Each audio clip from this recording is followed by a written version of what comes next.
What is up, everyone? Today is a very exciting day. We are upgrading our tail light today, and we will be going from the stock tail light to an integrated tail light with turn signals and everything, and it is quite an easy install. This one that we will be installing today is from CustomLed. It has the BlasterX, and it has strobe features, integrated turn signals, and it will make a nice difference on the R9. So let's get into the install. On a side note, I did want to say that this is all plug and play with all the factory harnesses, so there will be no modifications necessary for wiring. The gray wire you see, we will look at it later on, but that is for a control switch module that allows you to be able to mess with various programming for the strobe functions. To start the install, we will need to take off the seat, so get your key and take your seat off. So next you'll come to the rear and you'll want to remove these two push pins. Just pry it and then just pull it off, and do the same to the other side. After you remove those push pins, you'll want to remove this bolt right here, the hex key, and then you'll want to unplug the connector. Once you do that, you'll just need to push this out. So we got the top removed, and you'll see this exposes all the tail light, and all you need to do is push this out from the rubber grommet, and this will all slide out. It's as simple as pushing it and then just pulling it from this side, and then you'll see how the tail light is now removed.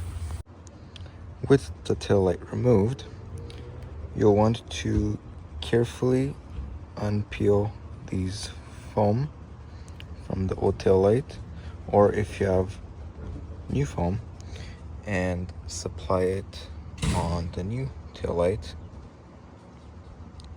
just as the stock one.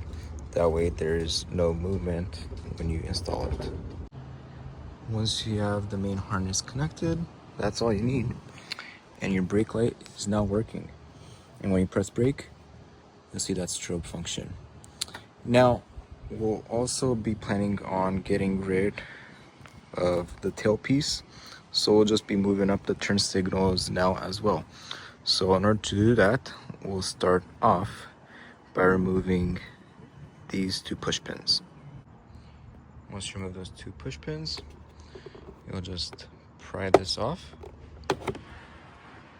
And now what you'll want to do is, you'll see these two connectors, and these are your turn signal connectors.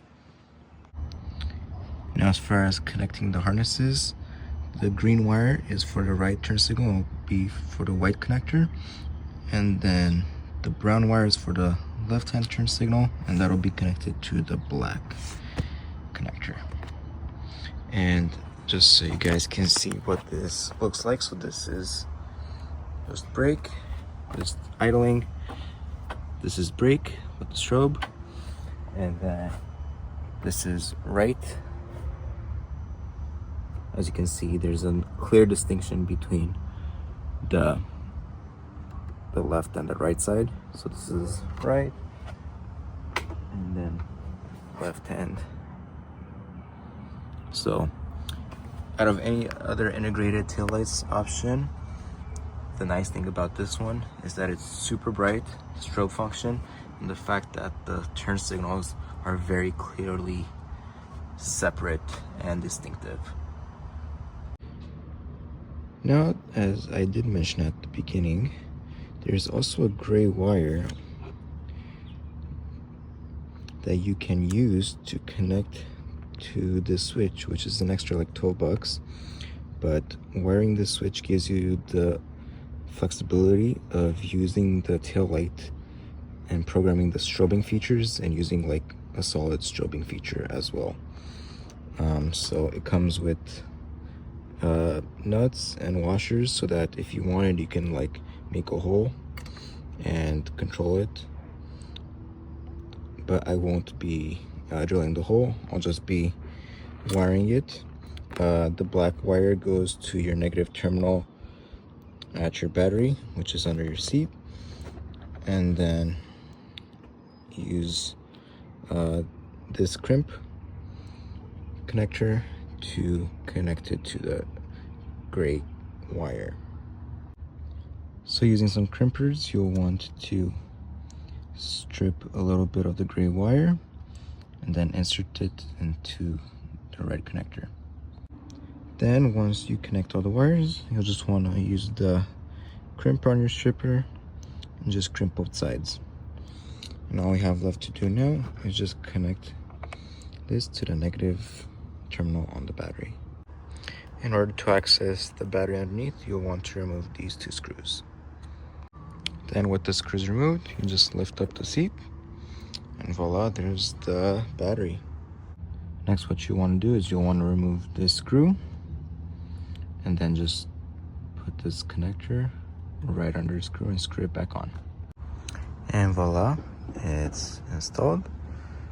And now we're ready to put the seat back on. Once you put the screws back on, you just want to put the piece back on and the push pins.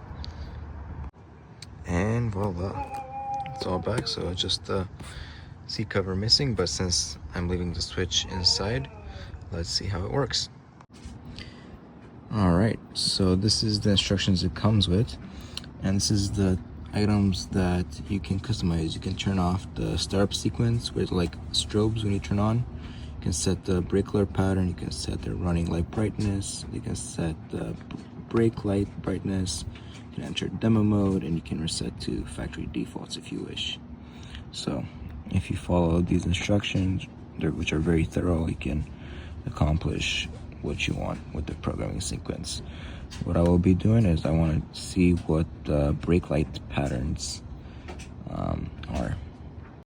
So I've entered in the programming mode, and you can see the various programming features. It's like continuous strobe, you can have like the intermittent strobe or like a slow strobe.